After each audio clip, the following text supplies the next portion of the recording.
অনুকূল আবহাওয়া ও শীতের তেমন প্রকোপ না থাকায় এবার কক্সবাজারের টেকনাফে পানের আবাদ ভালো হয়েছে। গত বছর শীত ও ঘন কুয়াশার কারণে পানের ব্যাপক ক্ষতি হলেও এবার ফলন ও দাম ভালো পাওয়ায় খুশি পান চাষিরা।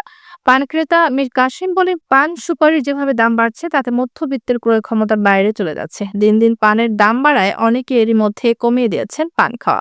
অপরদিকে এবার পানের ভালো দাম পাওয়ায় চাষিদের মুখে হাসি ফুটেছে। চলতি মৌসুমে যেসব চাষিদের পানের বাম্পার ফলন হয়েছে তারা এখন বেজায় খুশিতে। সাবরাঙের বেশ কয়েকজন চাষী জানান, চলতি মৌসুমে যাদের ফলন ভালো হয়েছে তারা দামও তেমন পাচ্ছেন। পান চাষ নিয়ে এবছর চাষীদের মুখে হাসি। বিগত বছরগুলোতে পানের দাম ভালো না পেলেও এবার পানের ফলন ও দাম ভালো পাওয়ায় পান চাষে দিন দিন আগ্রহ বাড়ছে এই কৃষকদের। এদিকে পানের বরজ বৃদ্ধির সঙ্গে সঙ্গে এলাকার বেকারদের কর্মসংস্থানের সৃষ্টি হচ্ছে। সারা বছর পানের বরজে কাজ করে সুন্দরভাবে জীবিকা নির্বাহ করতে পারছেন এখানকার কয়েক শতাধিক দিনমজুর পরিবার।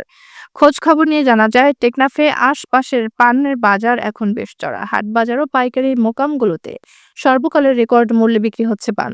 মোকামের পাইকারি পান ব্যবসায়ী নুরুল আমিন জানান, ভালো মানের পান এক জোড়া বিক্রি হচ্ছে ৩০০ থেকে ৪৫০ টাকা, যা আগে ছিল ১৮০ টাকা। মাঝারি মানের প্রতি জোড়া পান বিক্রি হচ্ছে ২৫০ টাকা, যা আগে ছিল ১২০ টাকা ও ছোট আকারের পানের প্রতি জোড়া বিক্রি হচ্ছে ১৫০ টাকায়, যা আগে ছিল ১০০ টাকা করে। টেকনাফ উপজেলা কৃষি কর্মকর্তা জাকিরুল ইসলাম জানান, এই উপজেলায় ১০৫ হেক্টর জমিতে পানের চাষ হচ্ছে। উপজেলায় ৬৫৫টির মতো পানের বরজ রয়েছে। এদিকে উপজেলার পান চাষীদের সব ধরনের সহযোগিতা দিয়ে যাচ্ছেন স্থানীয় কৃষি বিভাগ।